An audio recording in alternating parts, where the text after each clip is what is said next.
Boa tarde a todos.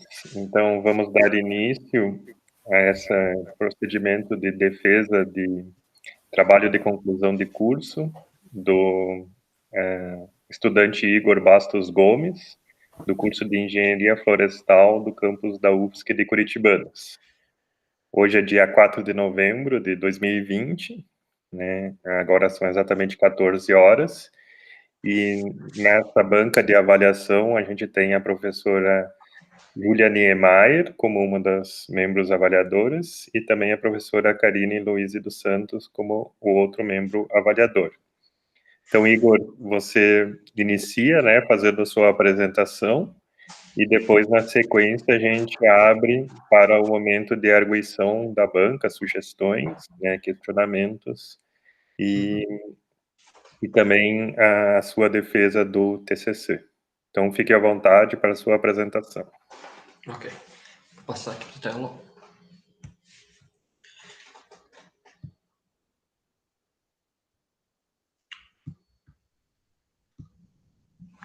Estão conseguindo ver? Sim, pode iniciar. Beleza, então. Boa tarde. Eu me chamo Igor Bastos Gomes e estou aqui na presença de vocês hoje para apresentar o meu trabalho de conclusão de curso, que tem como tema a avaliação de uso de técnicas de restauração em áreas degradadas do Planalto Catarinense. Inicialmente, é sempre interessante entender o contexto em que as áreas em que nós estamos trabalhando estão contempladas. Então, o Planalto Catarinense, assim como todo o estado de Santa Catarina, ele está inserido no bioma Mata Atlântica, que é um bioma que é um bioma composto por diversas formações florestais e que ocorre em grande parte da faixa litorânea do leste do Brasil, desde o estado do Rio Grande do Norte até a região norte do estado do Rio Grande do Sul. Esse bioma ele contempla ao todo 1,3 milhão de quilômetros quadrados. Pela grande variação de longitude e de altitude, assim como por ter áreas de confluência com outros biomas brasileiros, faz com que o bioma Mata Atlântica ele seja um dos biomas mais biodiversos do planeta. Entre as formações florestais que estão presentes na Mata Atlântica está a floresta umbrófila mista, também conhecida, ou mais comumente conhecida como mata de araucárias. Essa formação, ela é caracterizada principalmente pela ocorrência de algumas coníferas, em especial a araucária angustifolha, que é uma espécie que nessa formação, originalmente ela corresponde ela forma o dossel da formação florestal. Portanto, a área de ocorrência da formação florestal é também a área de ocorrência da araucária, que contempla principalmente o planalto as regiões de planalto dos 3 estados do sul do Brasil, mas também está presente nas áreas de maior altitude do estado de São Paulo, Rio de Janeiro, Minas Gerais e Mato Grosso do Sul, assim como no norte da Argentina e no leste do Paraguai. Então, esse bioma essa formação florestal, ela foi muito degradada, principalmente no século XX, durante todo o século XX, principalmente pelo grande interesse econômico na madeira da araucária, que tinha como principal destino naquela época a exportação.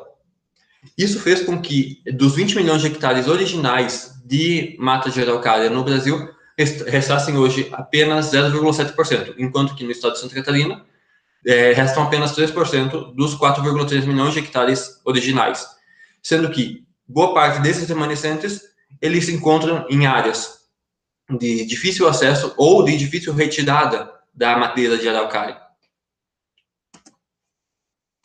Então, esse trabalho ele foi elaborado em parceria com o Projeto Agricultura Legal, que é um projeto da Universidade Federal de Santa Catarina, coordenado pelo professor Alexandre Siminski, e que visa a recuperação de APPs nos municípios da região de Curitibanos, com o objetivo de melhorar as condições ambientais e sociais das pequenas propriedades rurais. E, claro, como um dos grandes objetivos, é cumprir as necessidades legais, principalmente com relação ao novo Código Florestal Brasileiro, para com os pequenos proprietários. Então, como eu disse, os municípios da região que são abrangidos, que são contemplados com o projeto são Santa Cecília, Ponte Alta do Norte, São Cristóvão do Sul, Curitibanos e o município de Frei Rogério. Mas o que seria exatamente a restauração? A restauração, ela é o uso de técnicas para recuperar áreas que foram previamente degradadas a algo semelhante ao que eram originalmente. De acordo com a ONG Pacto pela Restauração da Mata Atlântica, em 2011, existiam em toda a Mata Atlântica brasileira cerca de 17,5 milhões de hectares passíveis de recuperação, principalmente em áreas de APP e reserva legal, sendo que dessas áreas, 1,4 milhão de hectares estavam no estado de Santa Catarina. Nesse mapa aqui ao lado, é possível perceber, em verde escuro, os remanescentes florestais de Mata Atlântica, em verde claro, a área original da Mata Atlântica no Brasil, e as manchas em vermelho são aquelas áreas passíveis de recuperação, que estão em condições de, seja em áreas de APP ou de reserva legal, ou áreas que foram abandonadas ou que são improdutivas, porém que não foram capazes de se recuperar de forma natural, provavelmente pela questão da degradação do solo. Mas essas questões desse levantamento visam mais a questão técnica. Mas como convencer um agricultor ou um pequeno proprietário de terra a reservar uma parte de sua propriedade para a restauração? Então, de acordo com algumas pesquisas que foram realizadas em diferentes regiões do Brasil, foram elencados quais os principais fatores que levam os agricultores a optarem pela restauração em áreas de suas propriedades. Sendo que as duas primeiras observações foram quanto à recuperação da biodiversidade local e a melhora na qualidade da água. Vale ressaltar que essa questão da melhora da qualidade da água, ela foi muito perceptível principalmente por parte de proprietários que se encontram em locais que sofrem muito com a seca. Então, eles dão muito, como deveria ser comum, eles dão muito valor a essa questão da qualidade e disponibilidade de água.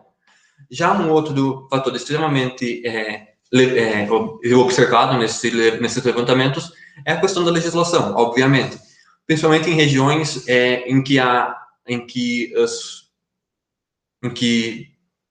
os fatores da biodiversidade e qualidade de água já são mais abundantes. E quando se trata em legislação, a principal lei que se aplica nesse caso é a 12.651 de 2012, no caso, o novo Código Florestal Brasileiro. Então, visando tudo isso, o objetivo geral desse trabalho foi avaliar o processo inicial de restauração em áreas de agricultura familiar de propriedades atendidas pelo projeto Agricultura Legal no Planalto Catarinense. Mais especificamente, caracterizar as estratégias de restauração implantadas, acompanhar o desenvolvimento inicial da vegetação nas áreas avaliadas, coletar e avaliar os dados obtidos com o trabalho e comparar esses resultados com as recomendações da portaria CPRN 01 de 2015, da Secretaria do Meio Ambiente do Estado de São Paulo. E, por fim, identificar se existe alguma técnica que se mostre mais eficiente para a região do Planalto Catarinense. Então, a restauração, ela possui 3 estágios principais, sendo o primeiro deles o diagnóstico, que no caso desse trabalho, ele foi realizado pelo Projeto Agricultura Legal entre os anos de 2015 e 2016. Na questão do diagnóstico, foram levantadas um total de 11 propriedades em que os proprietários estavam dispostos a restaurar, somando um total de 8 hectares nessas 11 propriedades.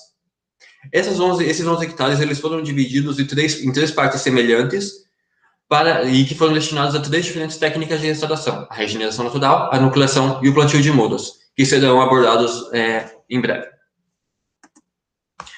Outra importante questão é que esse projeto ele busca recuperar principalmente APPs. Então, quais eram os principais fatores que levavam à necessidade de recuperação de APPs? As duas principais locais destinados à recuperação foram áreas em margem de nascente e em margens de rio. Nesse quadro, pode-se observar que no município de Curitibanos teve a primeira área, uma área destinada a nascente, uma área com nascente, e a segunda uma área com margem de rio. Em Frei Rogério, das 3 áreas, 2 com nascentes e uma era margem de rio. Em Santa Cecília, as 2 eram nascentes. Em São Cristóvão do Sul, uma margem de rio e outra nascente. e em Ponta do Norte as duas margens de rio. Então, aqui é apenas um modelo de como foi realizada o levantamento dessas áreas. No caso, essa é a propriedade 1 do município de Curitibanos, em que a propriedade ela é a área em amarelo mais claro, a área maior em amarelo mais claro, e a nascente, no caso dessa situação, é o círculo em azul, sendo que o círculo em volta em amarelo é a área de APP, que era obrigatória de recuperação, de acordo com a legislação, e o que os proprietários se dispuseram a recuperar é a área um pouco maior em amarelo, um pouco mais claro. Portanto, pode-se observar que os proprietários eles estavam dispostos a restaurar uma área um pouco maior. E isso principalmente pela questão de que são áreas de mais difícil acesso. Nessa casa de Curitibanos é uma área extremamente declivosa e que acaba sendo não tendo uma utilidade para o produtor, e ele esteve disposto a incluir essa área na área de recuperação.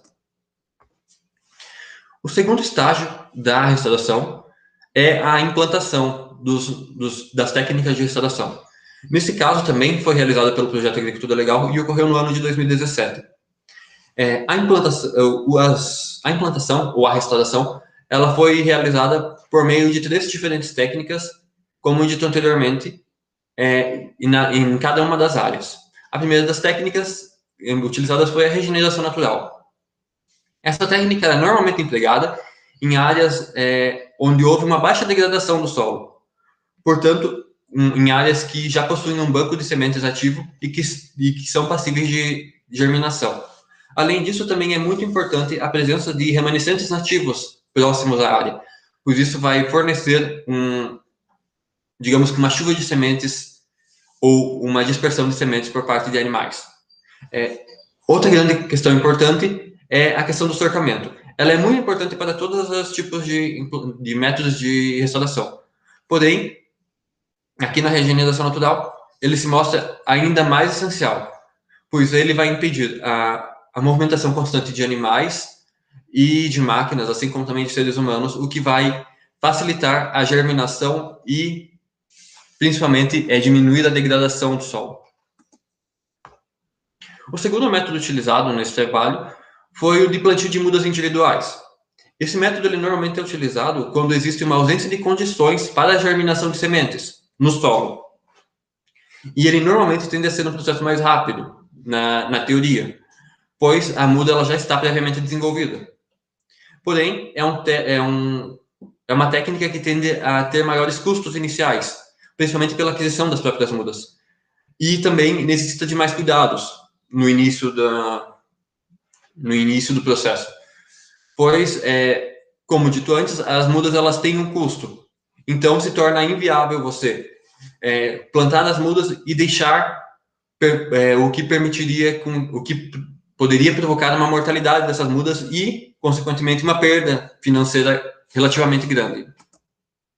E, por fim, o terceiro método aplicado foi o uso de diferentes técnicas de nucleação. Nesse caso, foram utilizadas 3 diferentes técnicas de nucleação simultaneamente. A nucleação ela tem como objetivo o aumento da interação, principalmente com relação à atração de fauna. E para esse trabalho, foram utilizadas a transposição de galerias, que consiste basicamente na reunião de materiais, inclusive podendo ser materiais já presentes na área, e que vão servir como uma área de proteção para a fauna, principalmente pequenos roedores, que são importantes dispersores de sementes. O segundo das técnicas é o uso de poleiros artificiais, que nesse caso foram utilizados com taquaras e bambus. Essa técnica ela tem como objetivo a atração da avifauna principalmente. E essa avifauna também, assim como roedores, são importantes dispersores de sementes. Porém, essa técnica ela tende a ser mais efetiva quando existe a presença de remanescentes próximos e remanescentes que tenham frutas capazes de atrair, de servir de alimento para as aves. Pois, assim que se alimentarem, as aves vão sair dessa região e, para descansar, vão parar nos poleiros e dispersar as sementes. E, por fim, a terceira técnica utilizada na nucleação é o uso de núcleos de Anderson. Os núcleos de Anderson, eles consistem num plantio de mudas de forma mais adensada, e essas mudas elas têm que ser mudas com características pioneiras e secundárias iniciais, secundárias tardias e climáxicas. Por quê? As secundárias iniciais e as pioneiras, elas vão se desenvolver primeiro e vão gerar um microclima que vai favorecer o desenvolvimento das secundárias tardias e das climáxicas. E após o fim do ciclo de vida dessas espécies iniciais, elas vão favorecer o desenvolvimento das espécies finais. E, por fim, o último estágio do monitoramento, o último estágio da restauração é o monitoramento. Para esse caso, ele foi realizado no fim do ano de 2018, nos últimos meses, a partir de setembro. E se baseou numa adaptação da portaria CBRN 01 de 2015 da Secretaria do Meio Ambiente do Estado de São Paulo. Essa portaria, ela dispõe de alguns mecanismos para implantar e avaliar a restauração ambiental, sendo que essa restauração ambiental ela estava disposta na resolução SMA 32 de 2014 também do Estado de São Paulo. Então, o que essa resolução ela indica? Ela aponta primeiramente ela aponta quais são os indicadores que devem ser levados em consideração dependendo da vegetação presente na área. No nosso caso, como nós estamos trabalhando com uma floresta ombrófila, nós iremos avaliar os três tipos de indicadores, nós iremos utilizar os 3 tipos de indicadores que a resolução aponta, que seriam cobertura do solo com vegetação nativa, densidade de indivíduos nativos regenerantes e número de espécies nativas regenerantes. Então, a segunda etapa nesse ponto é a formação das parcelas.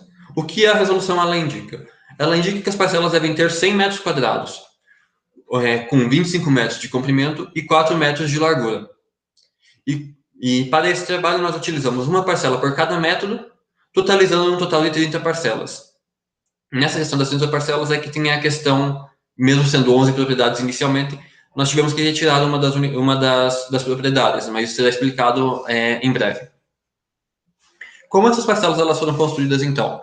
De forma aleatória, numa região mais central em cada um dos métodos, foi selecionado um ponto. A partir desse ponto, foi estendida uma corda com 25 metros de comprimento, que daria, então, a extensão total do comprimento da parcela. A partir dessa corda, e utilizando uma ripa de 2 metros de comprimento, foi caminhado tanto na direção esquerda quanto na direita da corda, o que totalizava um total de 2 metros para cada lado, portanto, 4 metros de largura da parcela. Enquanto se caminhava com a ripa de 2 metros, foi se identificando algumas espécies e contando quantos indivíduos tinha em cada espécie, assim como aquelas espécies que não eram identificadas inicialmente, elas foram coletadas por uma identificação posterior. A terceira parte que a resolução indica é quanto à cobertura do solo com vegetação nativa. Como essa cobertura do solo ela foi realizada? Utilizando ainda a corda central de 25 metros, foram amostradas as áreas em que existia vegetação. Foram somadas áreas em que existia vegetação naquele ponto central da parcela, vegetação nativa com mais de 50 centímetros de altura, e a partir daí foi realizada uma regra de 3, em que os 25 metros de comprimento da corda significavam 100% da parcela, e a área em que era coberta, o comprimento da corda em que era coberto e que existia a cobertura do solo com vegetação nativa, seria a porcentagem de solo coberta com vegetação. A segunda dos indicadores que a resolução aponta é a densidade de indivíduos nativos regenerantes. Como dito anteriormente, enquanto se passava com a ripa delimitando a parcela, também se identificava os indivíduos e quantos indivíduos se identificava as espécies e quantos indivíduos de cada espécie se fazia. Aqui também, os indivíduos eles têm que ter mais de 50 centímetros de altura e têm que ser nativos e de preferência tem que ser aqueles que não foram plantados na área. Semelhante a isso, ocorre realizado um número de espécies nativas regenerantes. Só que ao invés de contabilizar todos os indivíduos, se contabiliza apenas as diferentes espécies presentes na parcela. Então, essa resolução ela dá alguns valores de referência para a avaliação futura. Então, a resolução ela indica os valores intermediários de referência com 3, 5, 10 e 15 anos. Nesse caso, nós utilizamos como valores de referência os de 3 anos. Para a cobertura do solo com vegetação nativa, a resolução indica como adequado acima de 80% de cobertura de solo. Já para a densidade de indivíduos nativos, deve haver acima de 200 indivíduos por hectare amostrados. E, por fim, para o número de espécies nativas, deve-se em cada parcela encontrar pelo menos 3 espécies diferentes. Agora vamos falar um pouquinho sobre os resultados. E, primeiramente, alguns pontos que devem ser levados em consideração. Como eu já disse, a resolução ela indica que a primeira avaliação deve ser realizada com 3 anos. Porém, no nosso caso, nós fizemos a primeira avaliação com apenas 1 ano pós-implantação. Então, esses valores eles podem acabar interferindo nos resultados finais. Como eu já disse antes, a propriedade Curitibanos 2 ela teve que ser excluída da avaliação porque o proprietário acabou roçando toda a área, o que levou à perda da restauração. A restauração foi levada novamente a zero. Então, acabou sendo desnecessário realizar uma avaliação. A propriedade Ponte Alta do Norte 1, ela teve que receber um replantio no fim de 2017, porque durante aquele ano, nos meses de outubro e novembro, ocorreu uma seca extremamente prolongada na região, e essa propriedade, por ter uma área um pouco mais seca e menos protegida com vegetação, acabou tendo uma perda significativa de 70% das mudas que foram plantadas, tanto na área de nucleação quanto na de plantio individual. Portanto, fez-se necessário o replantio nessa propriedade. No demais, algumas pequenas interferências ocorreram em outras áreas, como, por exemplo, alguns pequenos focos de incêndio, mas nada que levasse a uma perda significativa ou que levasse como aconteceu com o Curitibanos 2, que tivesse que ser excluído da propriedade. Então, quanto aos resultados mesmo. A composição florística foram identificados ao todo 4.475 indivíduos pertencentes a 112 espécies, de 80 gêneros e 38 famílias. Sendo que a família das asteráceas foi aquela com maior número de espécies encontradas, totalizando 31 espécies. Seguido pelas fabáceas, com 9 espécies, as poáceas e solanáceas, com 6 espécies, e as mirtáceas, com 5 espécies. De todos os gêneros, o Bácaris, pertencente à família Asterácea, foi aquele em que se observou o maior número de espécies também, com 10 espécies ao todo. Então, aqui apenas um quadro demonstrativo com as famílias encontradas, o número de espécies observadas em cada família e quantos indivíduos foram observados por cada técnica em cada família. Aqui já está bem perceptível a diferença da presença das demais famílias com relação às asteráceas. Um resultado bastante gritante. Aqui a continuação da tabela, também nada que se compare às asteráceas. Então, como eu já dito anteriormente, foram encontradas 112 diferentes espécies e 1.602 indivíduos diferentes foram encontrados na nucleação, 1.516 no plantio de mudas e 1.357 na regeneração natural, do total de 4.275. Quanto à cobertura do solo, de forma geral, 9 das 10 propriedades elas obtiveram 100% da sua área coberta por vegetação. Como dito anteriormente, vegetação acima de 50 centímetros a nível do solo. Apenas a propriedade Ponte Alta do Norte 1, ela apresentou valores abaixo do que a resolução ela indica como uma cobertura adequada. Portanto, ela se enquadrou como cobertura mínima de solo. tanto na regeneração natural, com 33% de cobertura, no plantio de mudas com 24%, e na nucleação com 44%. Esses valores eles se enquadraram, então, como cobertura mínima de solo, pela resolução, pois se encontram entre 15% e 80% de cobertura. Um fato que pode estar ligado a isso, como dito anteriormente, como já dito antes, é aquela questão da seca que atingiu que atingiu de forma mais drástica essa propriedade. Já com relação à densidade de indivíduos nativos regenerantes. A resolução, ela indica que o número adequado de indivíduos nativos regenerantes por hectare deve estar acima de 200 indivíduos por hectare. Nesse caso, pode-se observar que apenas a área de plantio de mudas em Frei Rogério 3, todas as técnicas em São Cristóvão do Sul 1, Ponte Alta do Norte 1 e Ponte Alta do Norte 2 se encontraram abaixo do que se considera adequado pela resolução. Portanto, elas apresentam condições mínimas de restauração, até o momento. Já com relação ao número de espécies nativas regenerantes, os valores observados foram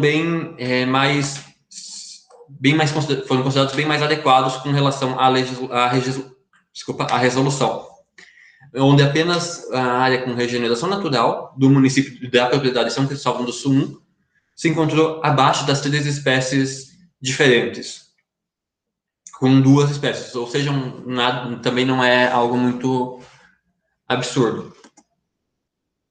Agora, com relação às discussões. Quanto à composição florística, tanto Resch e colaboradores em 2015 no município de Pouso Redondo e Martins em 2017 no município de Otacílio Costa também observaram uma grande presença da espécie da família Asterácea.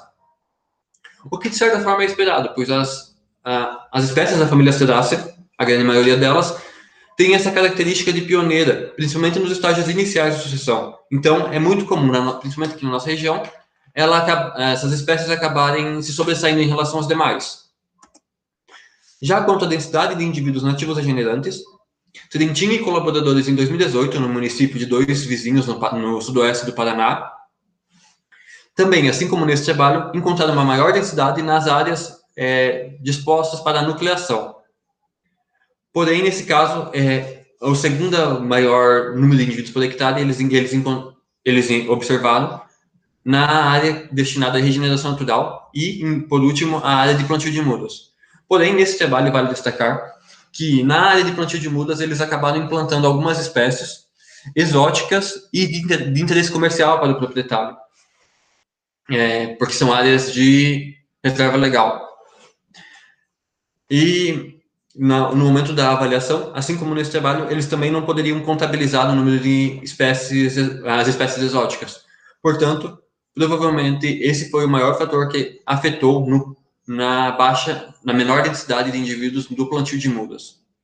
Vale ressaltar que esses valores altos deles foram observados principalmente pela questão de que eles fizeram essa avaliação com 2 anos e 8 meses pós-plantio. Então, basicamente, o trabalho era isso, e as conclusões que se pode tirar com eles são que os resultados obtidos eles ainda não podem ser considerados definitivos, porque, como a resolução ela indica que a primeira avaliação deve ser realizada com 3 anos pós-implantação, e nós realizamos essa avaliação apenas no primeiro ano pós-implantação. Porém, para o primeiro ano pós-plantio, a densidade de indivíduos, a densidade e a diversidade de indivíduos nessas áreas podem ser consideradas bem significantes. Já quanto à composição florística, com relação aos estágios iniciais de sucessão, pode-se considerar que as espécies encontradas estão dentro do padrão para esse momento. Já com relação às propriedades, 5 delas se encontravam todas os seus indicadores considerados adequados com relação à resolução. Portanto, apenas 4 das propriedades tiveram pelo menos um dos indicadores abaixo do adequado. Se torna indispensável, a partir das próximas avaliações, começar a realizar avaliações complementares, principalmente aquelas qualitativas, como avaliação de fauna ou de certificação da vegetação. Por isso, eles são fatores que podem acabar sendo... Esses são indicadores que demonstram melhor, de forma mais ampla, a regeneração, a volta da vegetação e das interações nas áreas. Vale ressaltar também que a metodologia aplicada, né, para essas avaliações, elas se mostraram bastante viáveis para a maioria dos indicadores. Porém, como a gente pode perceber, alguns deles foram ultrapassados facilmente e com uma avaliação de apenas 1 ano pós-implantação. Então, talvez, aqui para a nossa região, poderia ser interessante aumentar um pouquinho mais as expectativas para essas avaliações. E um fator extremamente importante, que provavelmente pode ter sido conclusivo para esse trabalho, é que a grande maioria das áreas elas se mostraram muito resilientes com relação ao desenvolvimento da vegetação, da sucessão vegetal. O que elas se mostraram extremamente resilientes, e isso pode se dar principalmente pelo fator de que talvez elas tivessem, isso claro, supondo, elas tivessem um solo menos degradado e com maior capacidade de germinação de sementes. Bem, o trabalho em si era isso. Eu agradeço pela atenção e fico à disposição para responder perguntas e fazer anotações com relação a correções. Muito obrigado. Obrigado, Igor. Então, só para registro, né, foi praticamente 30 minutos a tua apresentação. Então, vamos dar o início já na sequência à etapa de arguição. Podemos começar pela professora Júlia? Pode ser. Eu posso iniciar?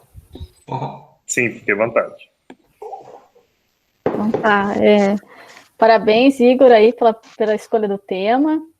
Né? Eu acho que é um assunto muito interessante e um assunto do momento também, né? Para os profissionais da tua área. Então, é um tema que nos traz também bastante oportunidades de trabalho, né? Essa questão de recuperação de áreas vai ser cada vez maior a demanda que a gente tem hoje, né? Tem a questão do CAR e tem a questão da preocupação ambiental mesmo, né? De melhorar a qualidade do solo e de melhorar a estrutura do habitat nos remanescentes, né? E na reserva legal, nas propriedades particulares, nas APPs, né? Como foi o tema do teu trabalho. Sim. Então, é um tema que me interessa bastante também. E vou fazer umas colocações aqui para você, pensando em ajudar, né, a melhorar o teu trabalho e, enfim, com vistas também de você conseguir publicar esses dados, né? E algumas coisas que eu queria só discutir, porque eu acho que você tem muitos dados interessantes aqui que eles não foram muito explorados. E é isso que eu queria conversar um pouco contigo para ver se você também concorda, tá? Uhum. E eu acho que você apresentou bem também, uma boa postura, né? Minha maior preocupação. Eu estava nervoso, mas deu tudo certo. Ô, Igor, primeira coisa, quando você participou desse trabalho, né, e escreveu o teu TCC, o que são as hipóteses do teu trabalho de pesquisa? O que você tinha em mente, assim, o que você achava que você ia encontrar com a questão da comparação das estratégias? Uhum. Então, acredito que em relação à comparação, o objetivo mesmo era tentar encontrar alguma que se adequasse melhor à região, mas assim, se tornou bem perceptível com relação às avaliações ali, que essas questões elas dependem muito de como está o solo na propriedade, das condições de entorno, de paisagem. Então, é muito difícil você conseguir definir um método que se sobressaia em relação e que possa ser aplicado de forma geral para uma região. Porque, olha só, mas o que é se adequar mais? O que apresentar melhor, acredito eu, né? O que apresentar melhores resultados de desenvolvimento de espécies. Talvez aqui também entraria muito a questão de interação com a fauna, mas isso não foi avaliado no trabalho, né? Uhum. Porque é em estágio muito inicial, talvez os resultados não seriam muito Por que eu coloco esses pontos para ti? Porque isso dá mais força para o teu trabalho quando você traz Sim. isso na introdução, né? No final da introdução, ou em algum momento você mostrar as hipóteses, né? Porque, por exemplo, saber qual dessas 3 estratégias apresentaria os melhores resultados depois de X tempo, né? Mas os melhores resultados em termos de riqueza de espécies, de estrutura do habitat, né? Por exemplo, de cobertura do solo. Outra coisa que, até a questão da interação com a fauna, se você olhar para as famílias que apareceram lá e para as espécies, será que não dava para tirar algumas conclusões? Porque nós vamos chegar nessa tabela aí que eu quero te fazer umas provocações. Assim, logo no início do teu trabalho também, no resumo, eu senti falta de saber quais eram as estratégias, né, que você ia avaliar.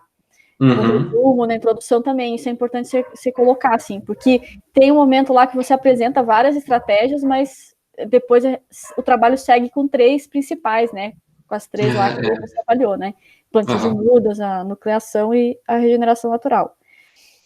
Então, aí essa questão das hipóteses é importante, né, e a partir, inclusive, dos teus resultados, aí você pode dizer se você corrobora ou não, né, cada uma delas.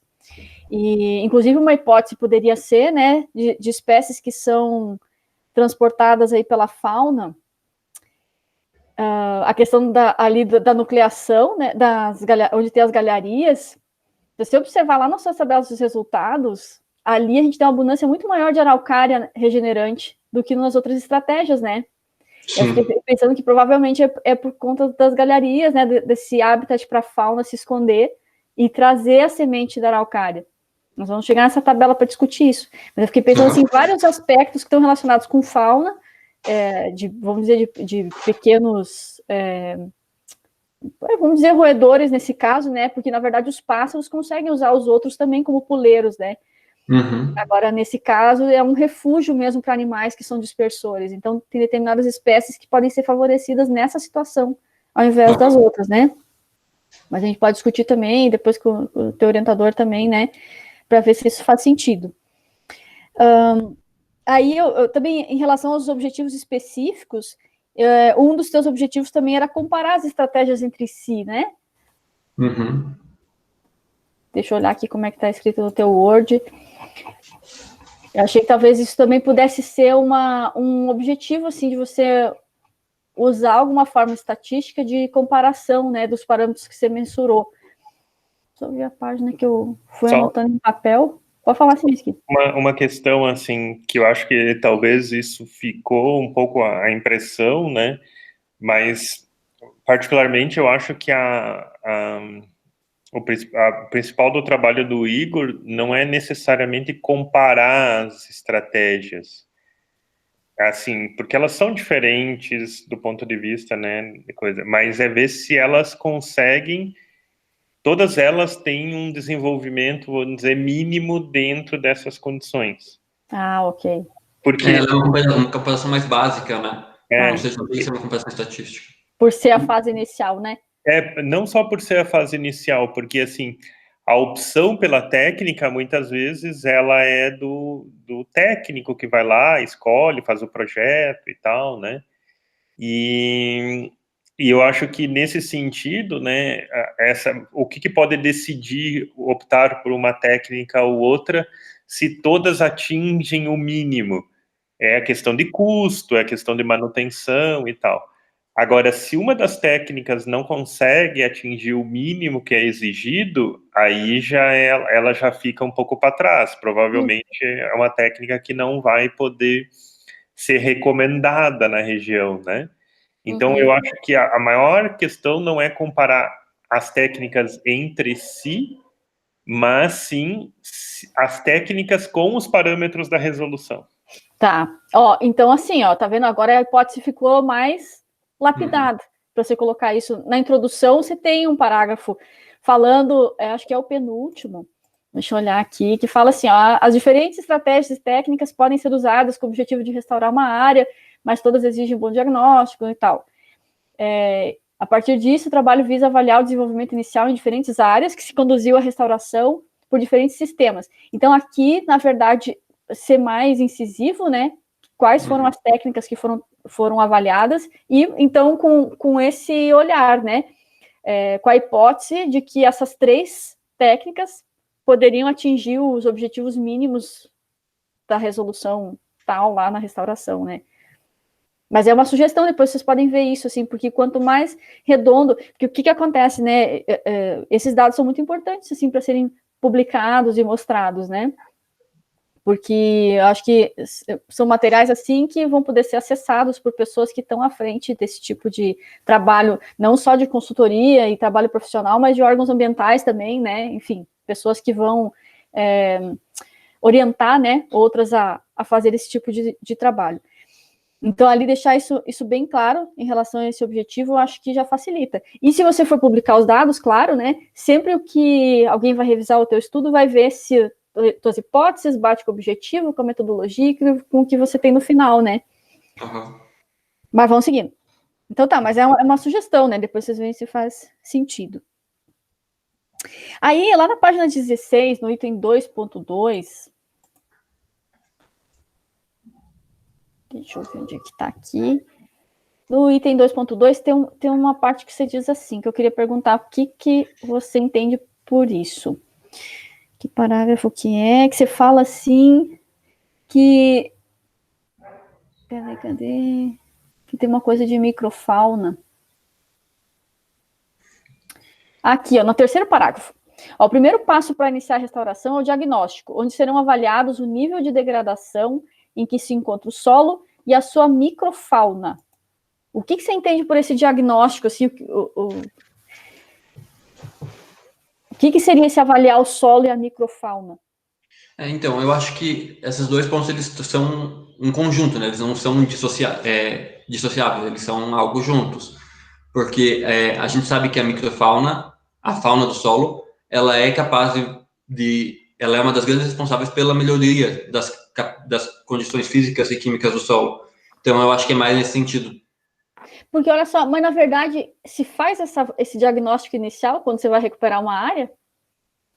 Normalmente se faz um diagnóstico inicial para mais superficial sobre o solo, para se entender se ele está com condições mínimas para determinada técnica, né? Porque, por exemplo, como eu citei no trabalho, você não vai utilizar a regeneração natural numa área em que não tem condições de solo possíveis para uma germinação de semente. O que é condição de solo possível para uma germinação de semente? Ó, você agora é um engenheiro florestal contratado para recuperar uma área, tá? Vamos dizer que é uma área degradada de uma empresa, enfim, né? Ou vamos dizer que você está à frente de uma prefeitura e você vai ter que fazer trabalhos nos agricultores aí no interior. Qual é a avaliação diagnóstica inicial que você vai fazer nessas áreas? Falando bem praticamente, assim, esquece o que você escreveu ali. O que você faria inicialmente? Então, eu acredito que inicialmente a gente tem que conhecer as condições locais, né? Se o solo ele tem uma umidade suficiente umidade e aeração suficiente para permitir a germinação das sementes que estiverem presentes lá, se vai ter vegetação nas proximidades que vão poder disponibilizar essas sementes também. Acho que esses são os 2 primeiros pontos que têm que ser observados. Se o solo não está muito compactado. Isso. Viu, Igor? Porque aí eu acho que mais vale você trazer os elementos, né, e citar os autores, porque aquela frase, por exemplo, ninguém vai avaliar microfauna, vamos ser sinceros. E outra, microfauna, ela nem inclui minhocas, porque minhocas, né, outros bichos assim, eles são macro e meso. A microfauna mesmo seria nematóide, tardígrado, são aqueles bichos assim que a gente não enxerga, porque o resto seria microflora, né, se fosse, por exemplo, a questão microbiana. Então, assim, ou a gente generalizaria, né, em microflora e fauna do solo, né, o biota do solo, mas ninguém vai fazer essas avaliações, né? Vai ser a questão do carbono, vai dizer muito, né? Quantidade de matéria orgânica, umidade, se é compactado ou não, a questão das proximidades de outros fragmentos, para essa questão que você falou, né? Da chegada de chuva de sementes, ou banco de sementes, né? Sim. Tá, mas é só para te chamar atenção nisso, porque fica um negócio que, na verdade, não é realístico, né? Entendi completamente esse ponto. Não, você já tem o conhecimento para fazer isso aí, E eu acho que um outro elemento, só para contribuir ali, pode até anotar, Igor, é o histórico do uso dessa área, né? Isso. O que que Acho que tava, eu cheguei a citar um pouquinho, mas acho que foi bem superficial. o que estava sendo feito nessa área anteriormente a esse processo que vai iniciar a restauração, né? Era uma lavoura, era uma área que eles estavam, sei lá, fazendo uma pedreira, ou é uma área que é pastagem? Tudo isso é um elemento bastante importante dessa avaliação, né? Sim, influencia bastante na escolha. Isso aí, mas é só para te provocar, né? Porque agora você está prestes a receber teu título final, né? Aí na página 17, quando você fala das técnicas, né? Em relação ao plantio de mudas, também tem uma questão que não está ali, ou posso ter me passado, né? Que é a questão do controle de formigas, né? Fala ali que tem custo pela morte das mudas e tal, mas costuma ter muito custo também de controle de formigas, assim, de cortadeiras? Como é que é esse processo e como é que foi no processo do teu projeto? Você teve que ter alguma ação nisso? Foram alguns momentos foram utilizados, sim, produtos para controle de formigas, porque as formigas cortadeiras, elas são bastante influentes, né, nessa questão de perda de mudas. Tá, isso é importante colocar nesse item também, porque eu acho que isso é uma coisa que gera um custo, né? Não só repor as mudas, mas esse controle também de cortadeiras, né? Sim. Vejam se faz sentido, né? Tudo que eu falar aí, vocês têm que ver. Deixa eu ver o que mais aqui no texto. Da página 19 agora. Posição de galerias. Deixa eu ver uma coisa aqui. Figura 3. Pois aí eu queria te perguntar uma outra questão, né? Nessa figura da página 19, na verdade, ali o número da figura seria a figura 3, né? Que ela tá como figura 1. Peraí, deixa eu achar ali. Tá. Eu tô no teu Word, na verdade, eu não sei se muda a paginação. Ah, sim, eu errei nesse detalhe mesmo. Aí é só mudar o número ali. Mas eu fiquei pensando a questão do solo descoberto. Quando faz esse plantio de muda, o solo fica assim descoberto mesmo, ou essa foto foi tirada antes de dar um jeitinho ali no... Inicialmente sim, né? Inicialmente foi mantido assim. É mantido assim, tá. Nessa questão... Pois eu fiquei pensando na questão da restauração, não se fala nada assim porque não é bom, né? Para a qualidade do solo, assim, você colocar as mudas, enfim, pode dificultar ainda mais o processo, né? Bom, primeiro pela questão... enfim, o Simis, que tem mais experiência nisso também, pode dizer se faz sentido, né? Mas a questão do solo descoberto tem uma questão de perda de umidade mais rápida, da temperatura incidente e radiação, né, que vão prejudicar a microbiota, que vai estar associada com a questão de micorrizas, né, às vezes com bactérias fixadoras de nitrogênio. Então, as condições do solo ficam comprometidas, assim, né, de alguma forma. Enfim, se você tivesse uma palha ou algum tipo de cobertura, isso iria melhorar. E, inclusive, a questão de incidência de cortadeira mesmo, porque quanto mais heterogêneo é o habitat que você tem no solo, menor a incidência delas sobre os recursos que a gente planta, né? Tem alguns estudos que mostram isso, por exemplo, em hortas, né? Quanto mais você limpa folhas e tudo que você tiver, maior a incidência delas sobre o recurso. Vocês teriam alguma coisa para dizer em relação a isso? Se costuma levar em consideração isso na recuperação de área ou isso costuma ser ignorado? Eu não sei até que ponto isso é levado em consideração. O professor pode dar É uma curiosidade mesmo. Na verdade, nos protocolos, principalmente dos plantios de muda, assim, existe muito forte a questão do coroamento, né, para evitar a matocompetição, assim, é coisa bem assim, tecnicista, né, nesse sentido, assim. E aí isso muitas vezes é realmente propagado, digamos, né. É claro que tem ali uma competição inicial, né, principalmente se a muda não é muito grande, né, se tiver gramíneas e tal, mas concordo contigo que talvez isso, nesse sentido, deveria ser repensado um pouco, como implementar isso, né. E naquela imagem ali fica bem marcante porque ela é uma das partes que foi utilizada no núcleo de Anderson, então se abre um espaço muito grande para Tem plantar diferentes mudas. Boa, tá. Mas legal. teoricamente, tecnicamente, seria para reduzir essa competição inicial, né? Depois isso não é mais tão necessário. Ah, entendi. Tá. Então, por que o meu Word fechou aqui? É só um pouquinho que eu tenho que achar o texto. Tá aqui. Opa. Ah, eu tô com o dedo aqui em cima do teclado, andou sozinho. Bom, a próxima anotação que eu tenho aqui na página 22, se você tinha esses pontos georreferenciados, isso pode ser te pedido, né, em alguma, se você for publicar isso, né, geralmente eles pedem o ponto georreferenciado, então pode ser um dado interessante de colocar. Outra pergunta que eu tinha para te fazer é na página 27, na figura 15, se ela não tinha um curso d'água, porque eu fiquei pensando geralmente, né, essas apps, né, tão relacionadas também com o curso d'água, né, nesses locais, e parece ser um córregozinho ali. Sim, essa ali tem um córrego, sim, mas é que eu utilizei as imagens do projeto em si, e provavelmente aquelas ali, acho que foi a última que foi levantada, né, professor? Aquela imagem do seu Alcidino aqui em Ponte Alta do Norte. É a figura 15. É que eu não tô com o documento aberto aqui, não tô vendo qual é, mas se é o do seu Alcidino, sim, é uma app lá de um curso d'água, né? Córrego. É um córrego bem pequenininho, assim, mas ele tem uma nascente, daí começa um curso d'água, assim, né? E essa... Siminski, na verdade, é aquela outra área dele que está próxima do poço.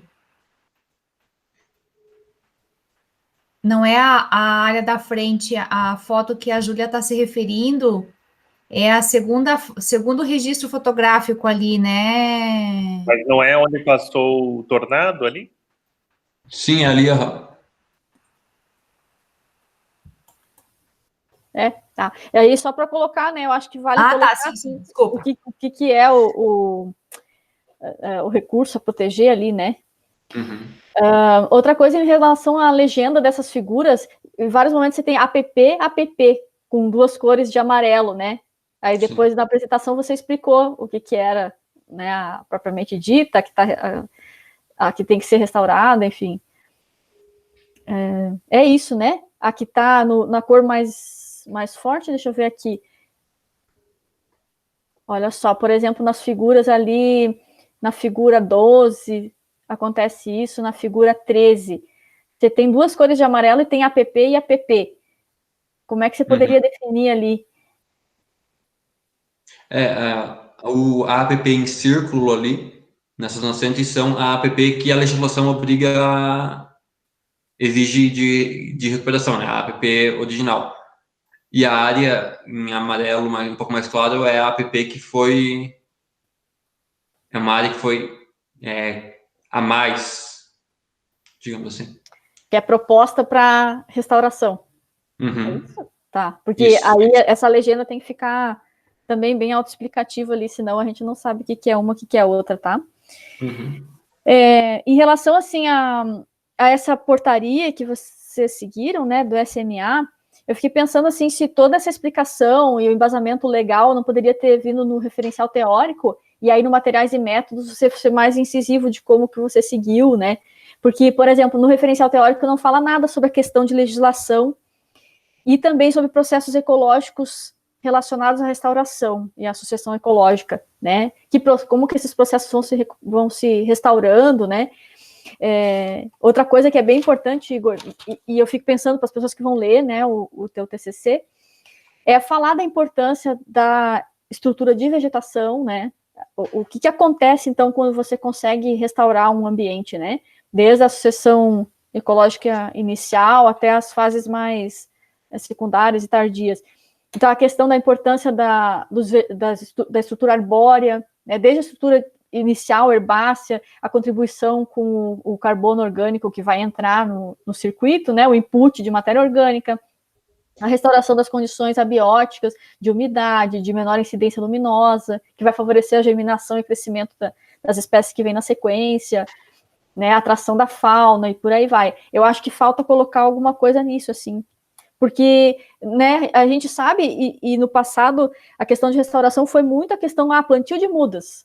Você vai botar uma vegetação em cima, não se levava em conta características ecológicas dessas espécies, processos que elas vão favorecer, quem que elas vão atrair, tanto que muitos projetos deles ficavam fadados a um insucesso, né, se gastava, né, milhares de reais aí as empresas, depois de 5 anos você ia ver uma área daquela e tinha morrido tudo. Eu visitei uma área de recuperação, uma área que estava sendo, na verdade, até nem é uma restauração, né, porque não restaurou processo nenhum, que era uma área de uma indústria termoelétrica, de energia elétrica no Rio Grande do Sul, próxima de Porto Alegre, e ela pegava até a beira do rio, acho que é o Jacuí que passa ali, se eu não me engano, e eles plantaram, assim, pagaram para uma empresa de paisagismo, de jardinagem, plantar em cima daquelas montanhas de coisa de carvão, e aquilo morreu tudo, né, em pouco tempo. E o pessoal da URGS, quando eu fui visitar isso, foi antes de eu ir para o mestrado ainda, faz muito tempo, há mais de 10 anos. E aí o pessoal da Federal, lá de Porto Alegre, estava estudando como é que eles poderiam favorecer espécies que já eram rústicas e ocorriam naqueles locais. Era maricá, o que mais tinha lá? Os quinos terembitiformes, né, aroeira, depois tinham as outras gramíneas, umas herbáceas que já aconteciam naturalmente. Então, quer dizer, né, para você ver assim que é tudo uma transição, né? Agora já tem muito mais conhecimento para pensar na questão de restauração mesmo, né? Na questão ecológica. Por isso que é importante você colocar isso, porque com certeza muitas pessoas relacionadas a esses processos, e mesmo de órgãos ambientais, vão acabar lendo o teu trabalho, né? E esse embasamento é importante. Deixa eu ver aqui o que mais. Olha, lá na página já nos teus resultados, e agora que vem a parte boa, eu acho que você tem muita coisa na mão, assim, que dava para discutir um pouco mais. Lá naquela tua tabela 3. Primeiro, eu senti falta de você explicar, pode ser que eu tenha me passado, tá? Mas a questão de como foi feito esse cálculo de frequência relativa. Eu acho que isso não está nos teus materiais e métodos. Tá? O prof me corrige aí, você, né, se eu me passei. Eu acho que a densidade, sim, da frequência, eu acho que não. Então, tem que voltar lá, né, e resgatar isso, se essa metodologia, né, não está presente. Outra coisa, como foram identificadas as espécies também. Você mesmo que identificou, foi para um herbário? Esse material está em ESICATAS em algum lugar ou não? Foi só visual em campo, com alguma bibliografia? Sim, realmente isso faltou bastante. Porque, assim, basicamente, o professor identificou uma grande parte das espécies a campo, e daí as que os que ele não conseguiu identificar, nós coletamos o material e com base em chaves, eu cheguei nas famílias, principalmente, e daí das famílias, utilizando alguns sites, assim, a Flora do Brasil, principalmente, eu fui chegando nas principais espécies. Viu? Você tem que descrever isso na metodologia também. Para outras pessoas que vão fazer o mesmo, né? Colegas que vão vir na sequência aí, de saberem como é que foi executado o teu trabalho. Outra coisa que eu sinto... para falar assim... Uma das bibliografias mais usadas pelo Igor para identificar é as plantas daninhas do Brasil. Também, sim. Porque justamente o que é considerado planta daninha, no ponto de vista agrícola, são as principais espécies herbáceas aí desses estágios iniciais, né? Então, muita gente encontrou no livro de plantas daninhas do Brasil. As plantas espontâneas, né, Karine? Eu não deixo os alunos mais falar daninha na aula de ecologia. Por favor, isso mesmo. Igor, também outra coisa que eu senti falta é saber o que foi plantado nas parcelas, no plantio de mudas, e em qual densidade também, né? Tá, tudo bem que você menciona uma das técnicas lá, isso já é uma coisa mais... é sempre o mesmo número, né, que se coloca naquela técnica que você mencionou, mas assim, o que foi plantado? Você não tem relatado isso ali, né? Não tem. Porque isso vai ter uma relação direta com a tua tabela depois. Até para saber quem sobreviveu. Ah, por que tinha aquela tal espécie? Não, mas aquela espécie foi plantada no plantio de mudas, por isso que ela parece mais abundante nesse tratamento, tá? Isso eu senti falta ali. E aí... Só um detalhe nesse aspecto, Igor, tu pode explicar essa questão das plantadas nesse processo de avaliação? Assim, então, a resolução, ela determina que quando você chegar em uma espécie que foi um indivíduo que foi plantado, você não considera ele nos teus resultados. Ele é descontado. Então, assim, nos resultados lá, você não vai encontrar espécies que foram plantadas. Indivíduos que foram plantados. Ou indivíduos que foram plantados? O indivíduo que foi plantado, Tá bom. Mas mesmo assim é uma informação importante, porque, né... Faltou falar sobre isso no trabalho, inclusive, também. É que, na verdade, ali não dá tempo de você já ter uma dispersão, mais plantados, mas enfim, eu acho que é um dado interessante a colocar. E agora eu estou na tua tabela 3, e aí fiquei olhando ali, né? Tem várias espécies que a gente vê, assim, nitidamente que elas... Por isso que talvez valesse alguma análise estatística, assim, quantitativa, fiquei pensando, né? Claro que... E um outro ponto a ressaltar, que seria a própria proximidade de fragmentos, isso também vai influenciar em quem está presente ou não, né? Se está mais perto de uma área de mata ou não. Mas aí tem alguns grupos que eu acho que ficou claro, assim, em relação à estratégia. A questão da araucária, faz sentido isso para você? Porque, olha, a gente tem 12 regenerantes, vamos dizer assim, na estratégia da nucleação, tem 5 no plantio de mudas e 1 na regeneração natural, né? Você acha que faz sentido com essa questão de atrair a fauna de roedores a partir daquelas galharias? Eu acho que faria sentido, mas eu não sei se nesse primeiro ano os resultados eles são tão demonstrativos assim, talvez. Mas assim, a longo prazo, com certeza, isso é muito representativo, né? Tá. Não, eu fiquei pensando assim, que talvez desse para explorar mais alguma coisa aqui dessas herbáceas também, né? Me pareceu, né, que vários grupos desses aqui, dessas espécies de áreas abertas, né, elas são bem abundantes na questão da nucleação, na questão do plantio de mudas, e não são abundantes na regeneração natural, né, talvez porque você tem um sombramento maior já nessas primeiras etapas. Será que isso faz sentido, Siminski? Eu acho que, assim, a nossa ideia era ter avaliado um segundo momento, né? Mas daí veio essa questão da pandemia e tal, e nos atrapalhou bastante, assim, essa segunda coleta de dados, né? Mas nessa questão inicial, eu acho que teve pouca influência, né, nesses indivíduos, porque justamente era um ano, assim, né? Então, não sei se seria suficiente para estabelecer esse tipo de relação direta, assim, né? Sim. Mas o que vai ser bastante interessante, né, é agora, depois, por exemplo, ano que vem, quando vai estar completando 3 para 4 anos, fazer uma avaliação, porque daí nós vamos ter essa avaliação inicial do Igor, né, que, vamos dizer assim, seria uma referência do momento e bem inicial, e aí sim a gente teria talvez um resultado que a gente possa dizer assim, bom, de 2 anos em diante, qual foi a que mais potencializou esse processo de restauração, né? Se teve algum que diferenciou ou não. E aí, principalmente comparando ela com ela mesma, né?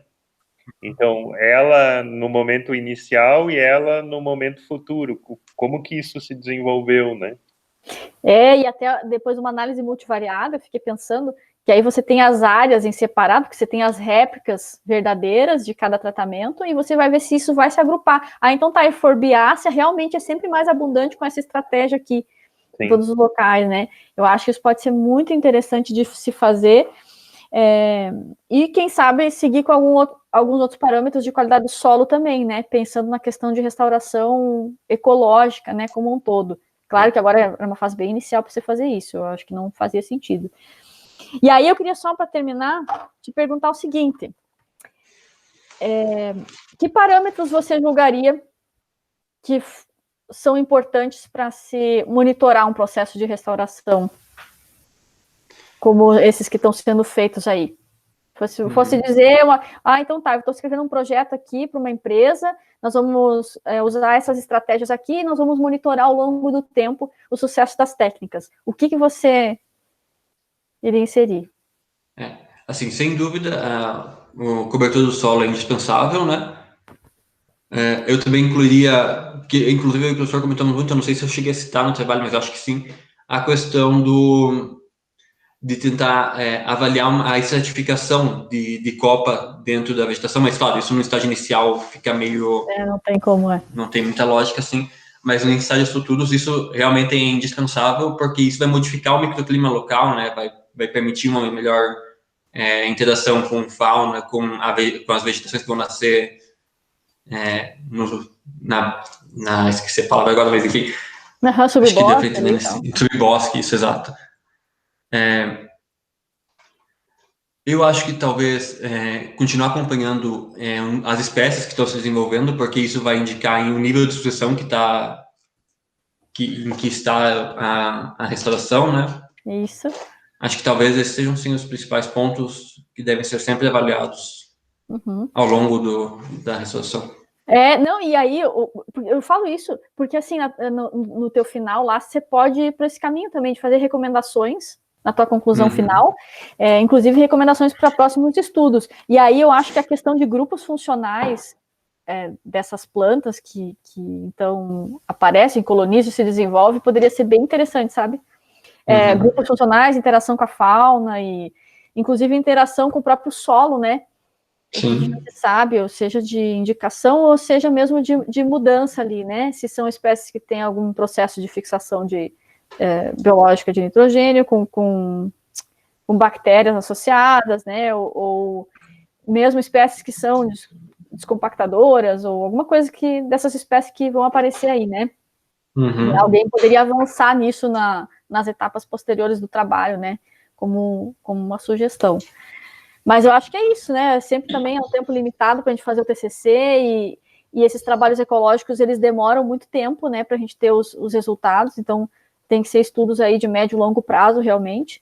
Mas, sem dúvida, eu acho que já é muito importante isso que você está mostrando aqui e mostrar que essas 3 estratégias funcionaram aí nesses ambientes aqui da região, tá?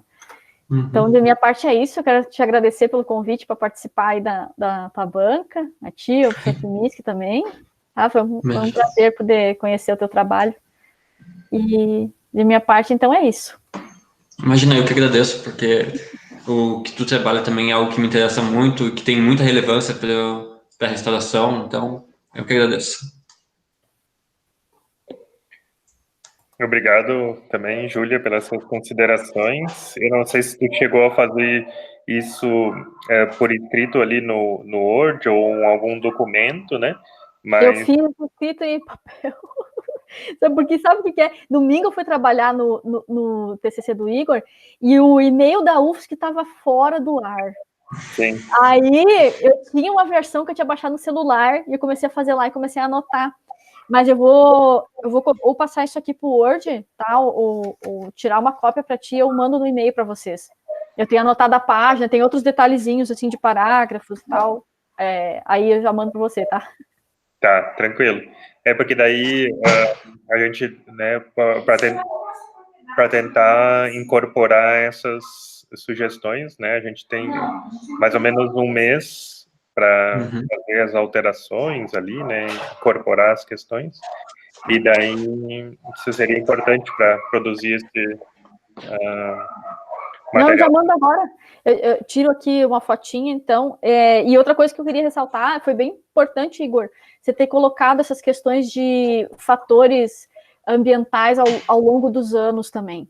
Né? Isso mostra também essa visão crítica, porque é justamente isso que um profissional vai fazer, né, quando é contratado para isso. Tem que ter esse olhar, olha, um ano de seca, né, um ano que aconteceu, sei lá, algum fator que influenciou nessa regeneração.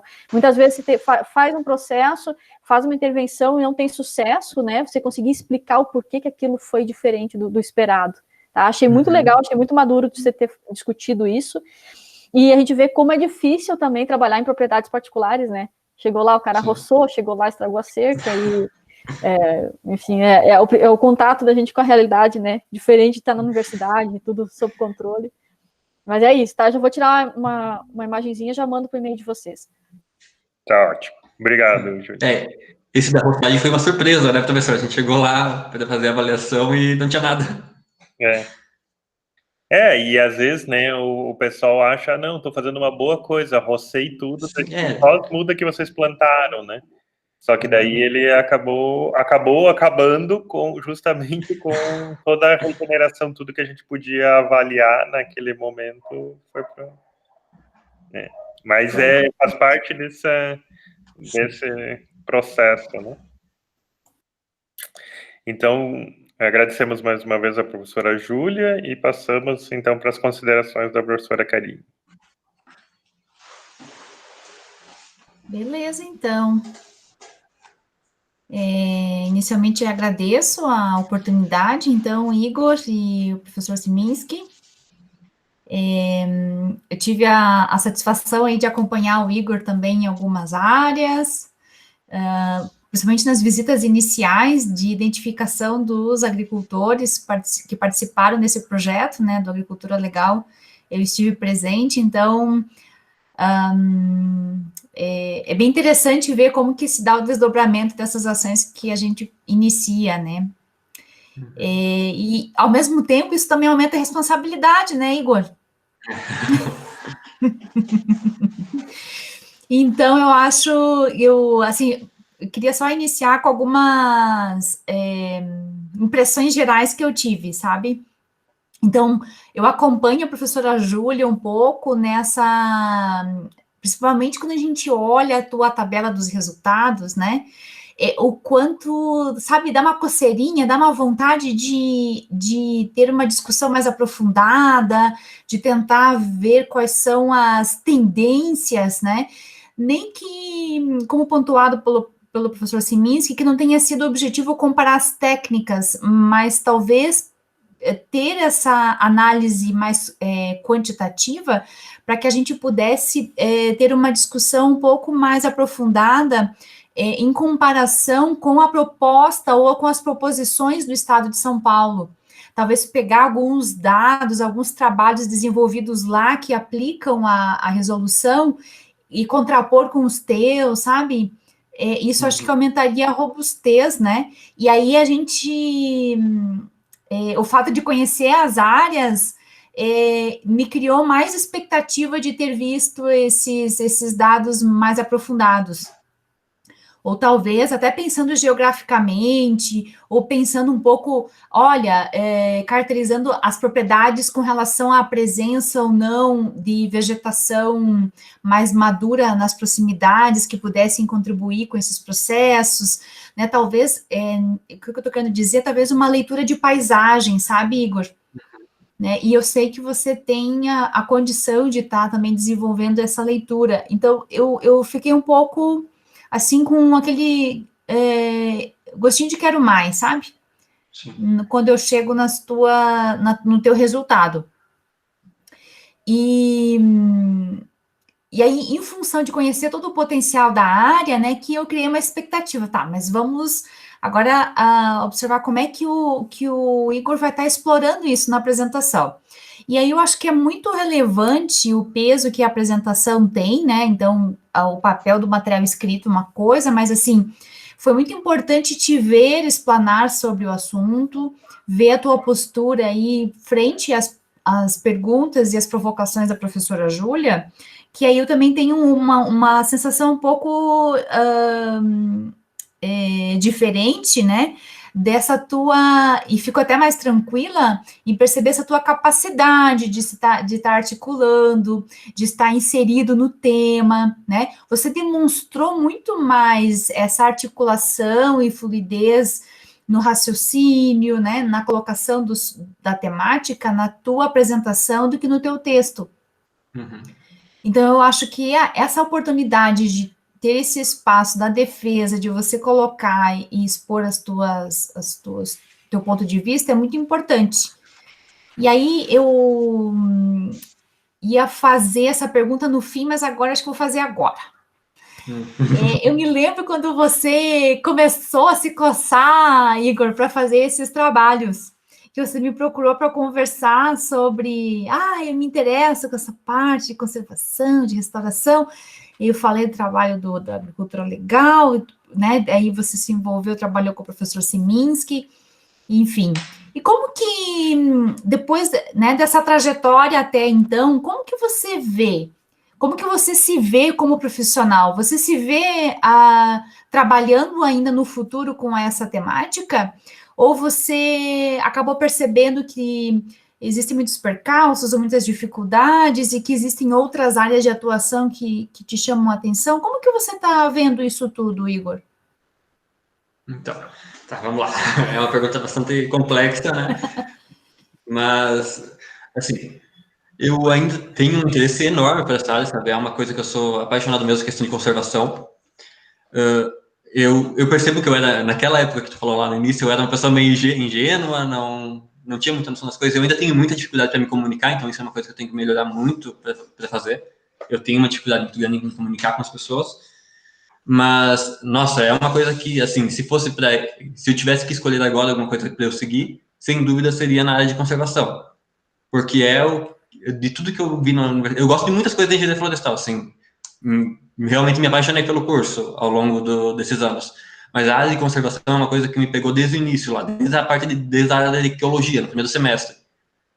E eu não sei, assim, eu acho que eu tenho muita coisa a melhorar ainda. Eu percebo que eu estou muito... assim, eu tenho pouco conteúdo ainda, tenho que estudar muito sobre o assunto, mas se hoje eu tivesse que escolher uma área, sem dúvida seria me manter na conservação, na ecologia, são áreas que eu gosto bastante. Que bom ouvir isso. E aí, nesse cenário, Igor, eu não sei se é para tua sorte ou azar, o que me aconteceu? O professor Siminski me pediu para ajudar na elaboração de um artigo que fala justamente sobre processos de restauração.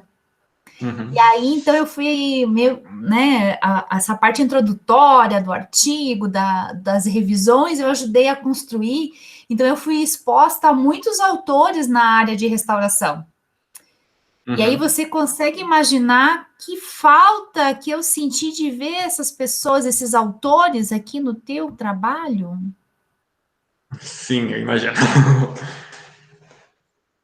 Você tem essa consciência de que a gente pode fazer aqui um mergulho nessa área da restauração e aprimorar ainda mais essa tua revisão, né, Igor? Sim. E aí eu faço algumas provocações, talvez, para te pensar um pouquinho, quando a gente está pensando aqui...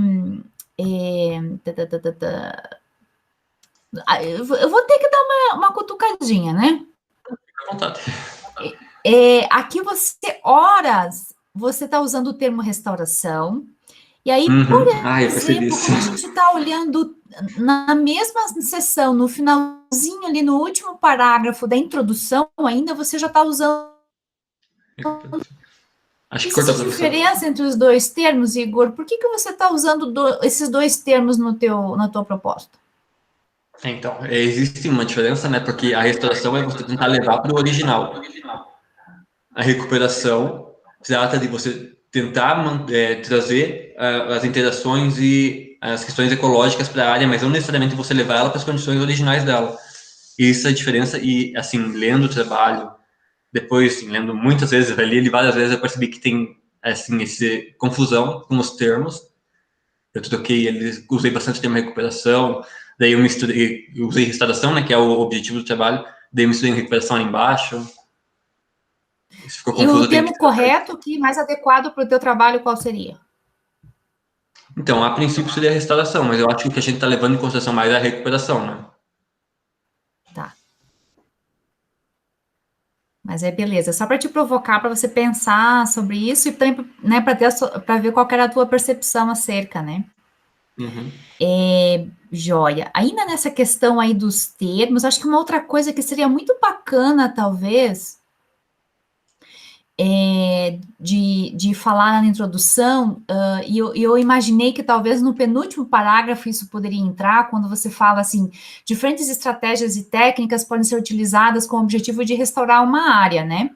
E aí talvez você poderia trazer para o teu leitor quem são essas diferentes estratégias e técnicas. O que tu quer dizer? Tem diferença entre estratégia e técnica? O que você quis dizer com isso, Igor?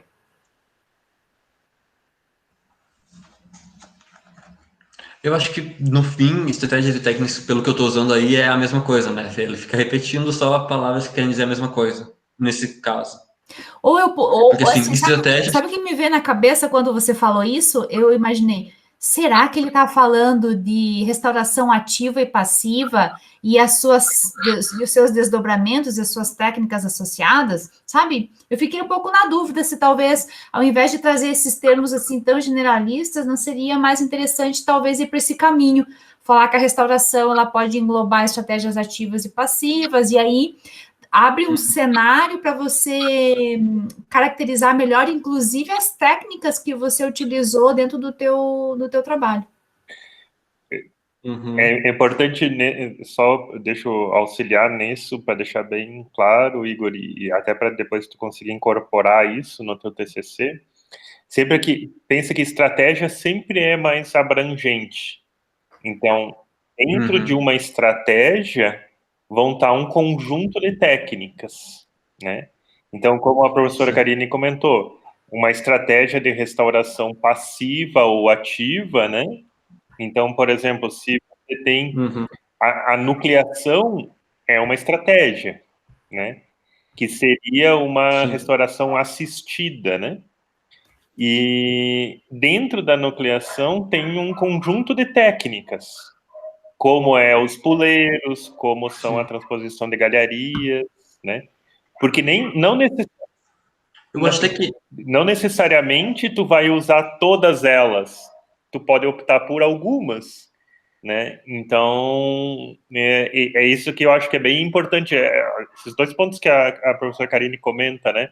Tanto a restauração, recuperação, quanto o uso desses termos, estratégia, técnica, é uma coisa que nós temos que ficar bem atento para daí ficar bem claro no manuscrito.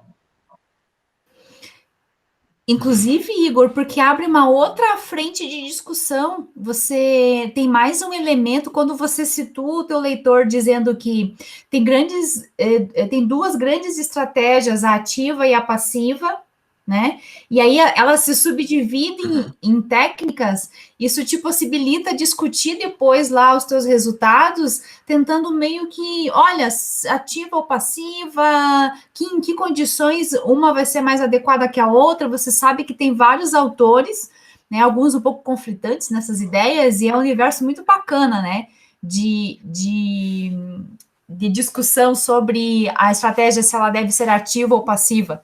A propósito, olha só que me veio uma pergunta na cabeça. Como que é a tua posição a respeito disso, Igor? Nesse universo de estratégias e técnicas, dessa experiência que você acumulou no teu trabalho, o que você teria a dizer ou recomendar? Deixa eu pensar um pouquinho. Quanto à questão de uso emprego de técnicas de estratégias ativas ou passivas?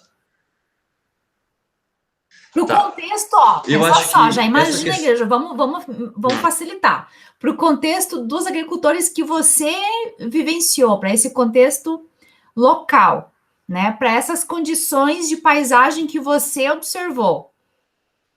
Se eu fosse te perguntar, com os dados que você tem, se eu fosse te perguntar, e aí, Igor, vamos juntar todas essas dimensões ambientais, econômicas, sociais e tal, o que você recomenda? Então, eu acho que nesses casos, sem dúvida, as técnicas passivas, elas são adequadas para empregar neles. Você não precisaria ativamente empregar estratégias, caso ativas, né, redundante, mas por quê? Porque você tem uma paisagem de entorno, teoricamente, que favorece uma restauração passiva. Você não precisaria necessariamente aplicar plantio de alguma coisa ou inserir alguma coisa no ambiente, porque ele tem condições de se recuperar de forma natural, de forma passiva, digamos assim. Você só faz aquelas intervenções básicas, os cuidados básicos, óbvio, porque não é só porque é uma regeneração natural, digamos assim, que você vai abandonar o negócio. Mas para essas áreas especificamente, eu acredito que adotar estratégias passivas já seriam o suficiente para conseguir recuperá-las. Mas e isso tu diz basicamente pela proximidade de remanescentes. E também as condições, as propriedades, assim, na grande maioria, elas não sofriam, elas não passavam por elas não eram áreas de agricultura anteriormente, uma agricultura extensiva, elas mais de pastagem, com uma vegetação rasteira, uma gramínea, alguma coisa assim. Então eram áreas que já não sofriam uma intensa... Esqueci a palavra ali. Mas assim, elas não estavam intensamente sofrendo compactação ou alguma coisa do tipo. Não, ótimo, Igor, muito obrigada. Eu também acho que acompanho teu raciocínio. Aí só uma observação, assim, que eu espero que você já esteja percebendo, né? O quanto você já consegue interpretar da paisagem para se posicionar com relação à sugestão de uma técnica ou outra em função das tuas experiências. Agora, um elemento que é importantíssimo, assim, que é para colocar a cerejinha no bolo, eu vou voltar a falar da professora Júlia, é você começar a trazer elementos de análise estatística que te tragam robustez, deixar mais claro quais são os critérios técnicos, os critérios ecológicos que você está utilizando para poder se posicionar dessa forma, trazer outros autores que corroborem, que te ajudem a discutir esses elementos, né?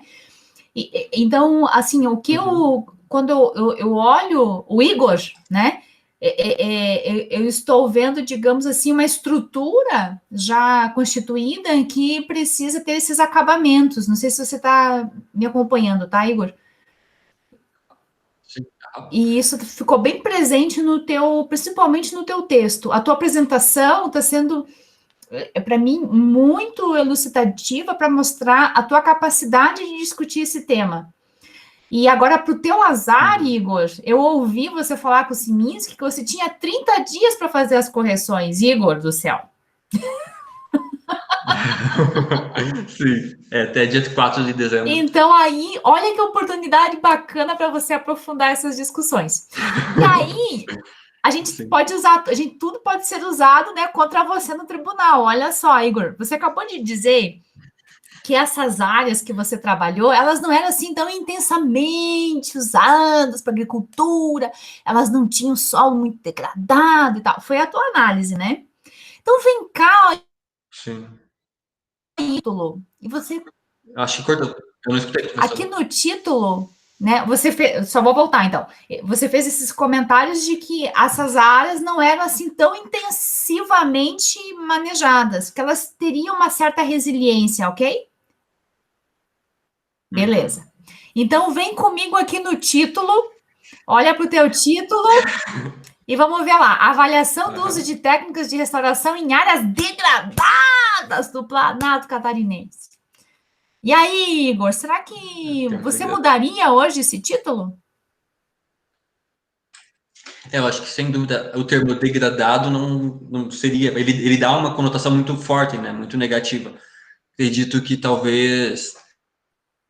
trocar degradada por áreas, não sei, talvez tenha que escolher uma palavra melhor para trocar por degradados. Você tem essa resposta agora? Lá nas tuas figuras, e a professora Júlia chamou a atenção muitas vezes para você elencar e deixar bem mais claro aquelas áreas amarelinhas. Minha área de sei lá, eu assim, quando eu olhei o teu título, né? E ao mesmo tempo eu vejo a metodologia caindo em cima de áreas de APP, porque assim, quando você trouxe aquela tabela mostrando as diferentes áreas e qual que era o contexto, né? Era beira de rio e fontes, né? E aí, basicamente, são áreas de APP. Não sei, mas aí você discute com o teu orientador depois o que vocês acham. Mas assim, principalmente a tua fala, eu já tinha colocado isso aqui para chamar a tua atenção para a gente pensar juntos.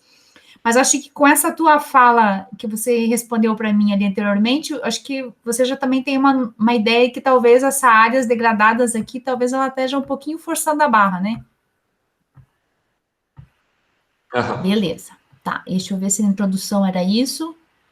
Aqui é mais uma curiosidade, Igor. Deixa eu ver que parágrafo é 1, 2, 3.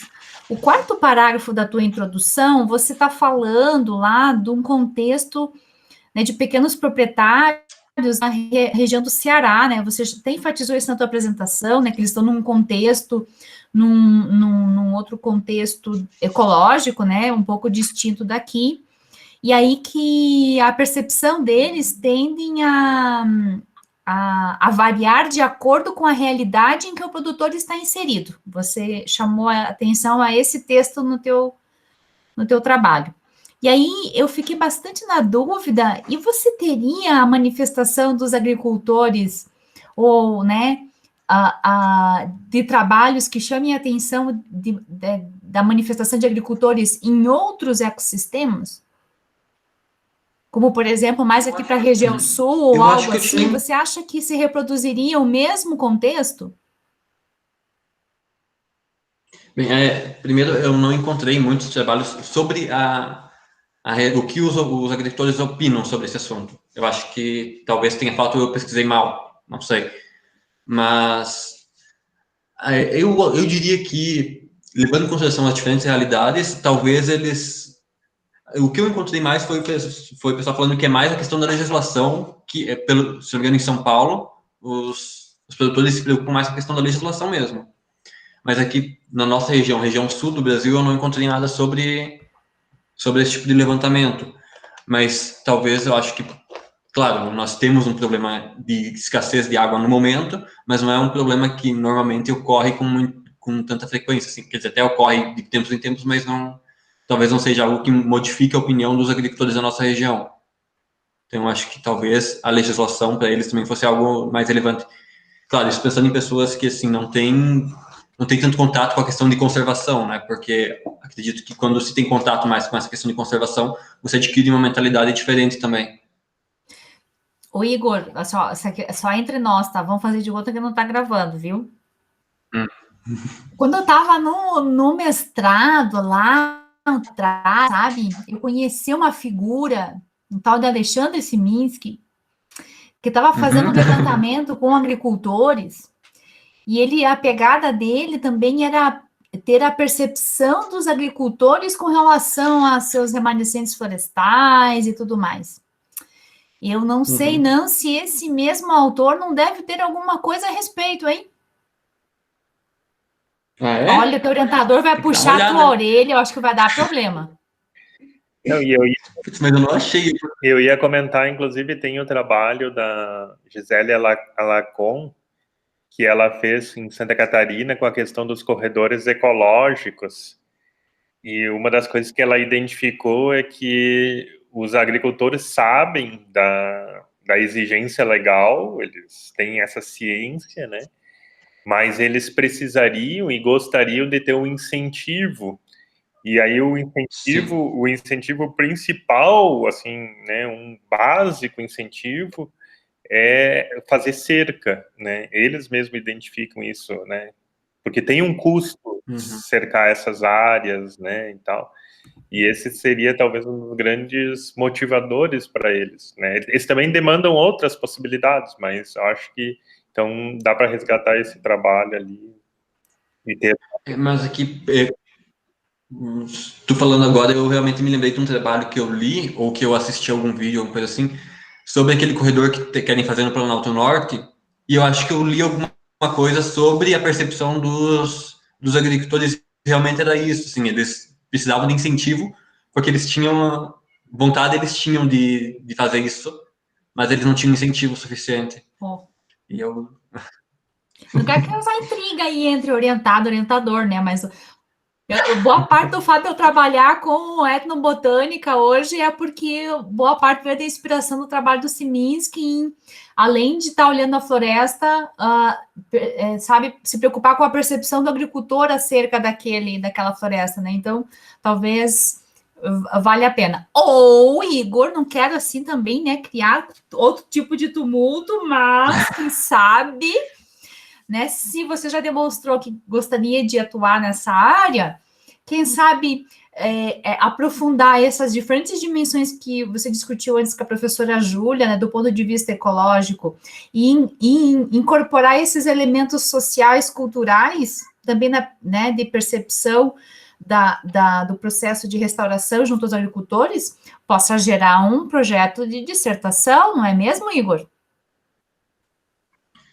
Assim, quando há pouco tempo atrás meu maior objetivo era entrar no mestrado mesmo, mas assim, condições financeiras e assim a questão das bolsas no Brasil estão bem complicadas e eu infelizmente vou ter que deixar isso um pouco mais para frente, não é algo que eu estou conseguindo fazer agora.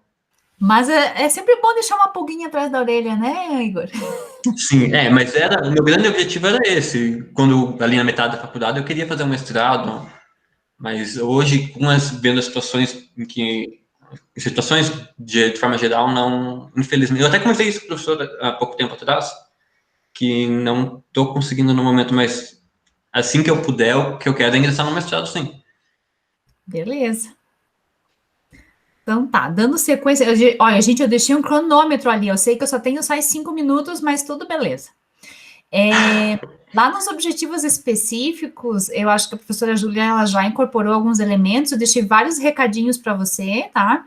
Mas eu tenho uma coisa que eu não consigo não deixar de falar. Tá? Talvez ali o segundo, acompanhar o desenvolvimento inicial da vegetação nas áreas avaliadas. Ficou muito solto, sabe? Que critérios, né? Eu gente, não sai a palavra? Reestruturaria melhor, talvez, esse teu objetivo. O segundo, eu acho que ele é uma questão de praxe, né? Então, não sei se cabe aqui, coletar e avaliar os dados, né? Evidentemente, que para verificar se esses objetivos foram atingidos, você vai precisar fazê-lo. Então, acho que ele é praxe. E aí me surge essa bendita portaria aqui do estado de São Paulo, mas por que o que tem de tão importante esse negócio que ninguém me falou dela antes? Não me apareceu ali antes? Me apareceu lá na introdução ou eu perdi? Não apareceu. Mas que coisa mais séria. E aí, quando Ana fala, principalmente quando a professora Júlia chama a atenção para aquela tabela, né, dos teus dados, nos resultados, que vocês justificam que um dos principais objetivos não era comparar as técnicas em si, mas comparar com a portaria de São Paulo, aí mas precisa aparecer isso. Por que bendito de São Paulo é tão importante, gente? Uhum. Tá? Eu acho que precisa trazer um pouco mais isso no contexto para dar a devida relevância. Porque você depois, você explica vários elementos que aparecem nessa portaria lá na tua metodologia, né? Então, qual é a dessa resolução dessa portaria, afinal? Porque eu não dei introdução nenhuma para ela. Ela é referência no Brasil? Ela foi a primeira? Qual é disso, sabe? Uhum. O meu orientador quis que eu fizesse? Que história é essa? E aí, novamente... A última ali de identificar uma técnica que mostre mais eficiente para a região em questão, eu ainda continuo concordando bastante com a professora Júlia, viu? Que poderia trazer elementos metodológicos, assim, que ajudassem a ter uma análise um pouco mais aprofundada desse teu conjunto de dados, porque, assim, não é fácil, Igor. Eu imagino, eu sei o que é estar a campo com o Szyminski. Né? Então, o negócio é feroz. Tem que seguir o pique, análise, corre, analise, coleta material, e vem para cá e vai para lá, e as parcelas, enfim, não é uma atividade simples de se fazer, ela é bastante desgastante. E aí, quando você tem um volume de trabalho tão grande, que você apresenta numa tabela tão extensa, e você não explora, Eu acho que você não está dando o devido valor ao trabalho que vocês tiveram a campo, sabe? Sim. Tem um potencial imenso de você explorar esses dados. Então, sugiro fortemente. Aqui as meus realces de restauração e recuperação. Aqui sugestões de texto. Aqui a mesma questão da microfauna. Então, muitos elementos aqui eu estou pedindo, mas que critérios que você está usando para dizer isso, para dizer aquilo? Então, estou apontando em vários momentos para você, tá? E aqui você já explicou antes. Tá. Algumas questões para a gente explorar mais. O Igor, eu devo estar meio equivocada ou não, mas assim, é só por curiosidade mesmo, tá? Teve algum momento do projeto do Agricultura Legal que havia sido levantada como estratégia a incorporação de SAFs. E aí, então, você chamou a atenção para o plantio de mudas. Tu pode me explicar um pouquinho melhor isso? O que aconteceu no decorrer desse processo aí? É que a questão dos SAFs, elas acabaram não sendo implementadas inicialmente, né? Então, eu acabei não citando muito ele. Ele tem a intenção, mas no momento inicial ainda não foi empregado, né? Tá, mas, por exemplo, as espécies que foram plantadas, elas seguiram algum critério?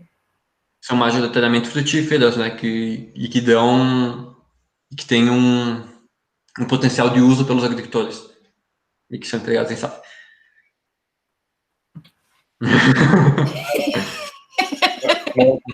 Desculpa intervir, assim, mas eu acho que nesse caso específico do agricultura legal, apesar de ter talvez uma intenção inicial, né, dessa questão dos sistemas agroflorestais, inclusive essa foi um dos critérios para a escolha das espécies que iam ser plantadas, né, que eu concordo com a professora Júlia, eu acho que a gente tem que incorporar essa informação lá no teu trabalho também.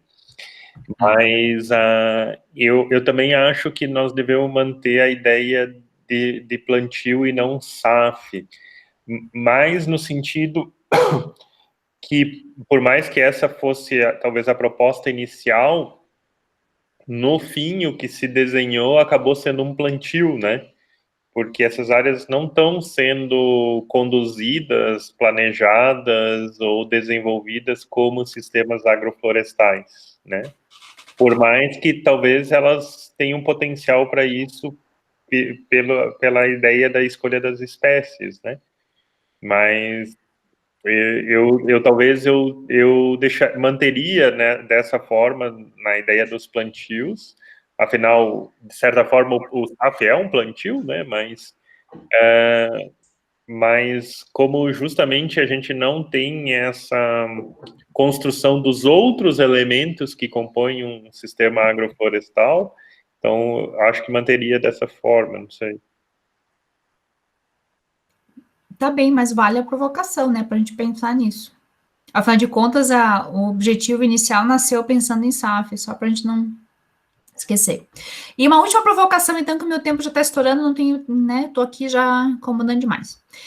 Eu fiquei meio curiosa quando eu cheguei na página 28, e aí eu dei uma olhadinha aqui na questão, quando você está me explicando as 5 parcelas, aí qual que é o tamanho dessas parcelas, né? Tal. Aí você escreve assim, porém, como as áreas censadas são pequenas e foram divididas em 3 partes cada, utilizou-se apenas uma parcela para cada metodologia, totalizando 3 parcelas por propriedade. Já me perdi toda aqui, mas o que me veio à cabeça foi o seguinte, então ele não está usando a mesma metodologia de São Paulo. Por isso, o professor não, é uma adaptação da metodologia de São Paulo. O professor me corrigiu nisso na apresentação, mas eu acabei esquecendo de pôr isso no trabalho, realmente no trabalho escrito, porque ele é uma adaptação, eu não estou empregando a metodologia em si. Tá, eu estou utilizando os critérios dela. Tá. Então deixa eu correr lá para o teu objetivo específico aquele, vamos ver o que está escrito lá. Tá, então aí vamos ter que dar uma ajustadinha, talvez, nesse objetivo específico aí, não sei, tu discute com o Siminski, porque como você adaptou, não dá para fazer uma comparação direta ao mesmo tempo também, né? Então, tu vai ter que... Da mesma forma que você chamou atenção, né, para a questão que você avaliou com 1 ano e a portaria recomenda com 3 anos, o tamanho o número de parcelas também é diferente, né, porque você adaptou para o contexto do tamanho das propriedades. Então, tudo vai ter que tomar um pouco de cuidado, assim, eu acho que pisar em ovos na hora de fazer essas discussões. Mas isso tem que ficar muito claro, Igor, para o teu leitor. Talvez o que me ajudou foi, assim, conhecer o teu trabalho e ter um contato direto com o professor Siminski, que ele me sanou algumas dúvidas. Mas talvez precisa estar muito mais presente, né, no teu trabalho, para que quando uma pessoa possa vir acessar e se inspirar nas tuas ideias, né, possa estar mais claro isso. Então, acho que isso é bastante pertinente e não perca de vista, tá? Para as tuas discussões você ter... deixar claro isso para o teu leitor. Acho que eu já passei do tempo aqui, então vamos parar aqui o meu cronograma para não me alongar. As outras questões, creio que a professora Júlia também já pontuou bastante.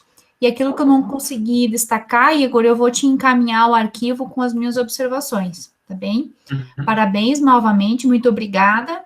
E, assim, reforço enormemente, assim, que a necessidade de valorização do teu próprio trabalho, né? Você tem um conjunto de dados fantástico e gostaria, né, a gente sabe que é muito difícil, tem, né, várias atividades, mas se você puder dedicar um tempo durante esses 30 dias para fazer esses ajustes, eu acho que vai ficar um trabalho muito bacana.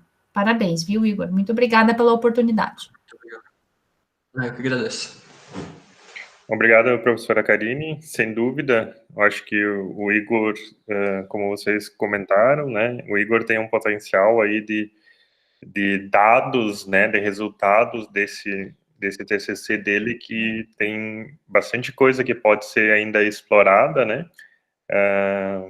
O Igor teve algumas questões pessoais nesse semestre, né, que, de certa forma, atrapalharam um pouco, né, mas eu tenho certeza que nesses últimos dias que ele tem aí para trabalhar um pouco mais essa questão do TCC dele, com as sugestões de vocês, com o próprio preparo que ele precisou fazer para a apresentação, várias coisas já deram uma clareada para ele e com isso acho que ele consegue da melhor forma incorporar essas sugestões para o manuscrito também. Não sei, Igor, se você tem mais alguma consideração que você queira manifestar, senão daí a gente vai passar para a terceira etapa, que é a discussão da banca em relação, né, ao veredito, digamos assim. Assim, eu gostaria só de falar o porquê aconteceu os problemas no trabalho, mas eu acho que eu falo isso depois que para a gravação, pode ser? Sim, pode ser depois, sim. Então, tudo bem. Eu vou deixar vocês discutindo. Isso, eu vou parar de gravar, inclusive, né? E daí a gente vai... Eu acho assim, ó, Igor, tu pode ficar nessa sala e daí, de repente, eu mantenho gravando aqui, né? E daí, se tu pode ficar na sala, mas se tu quiser ir no banheiro e tal, enquanto eu vou mandar um outro link para a professora Karine e professora Júlia, e daí depois a gente volta nessa sala. Então, tu não precisa, tudo bem. tu não precisa sair dessa sala aqui. Pode ser? Pode ser, sim. Tá.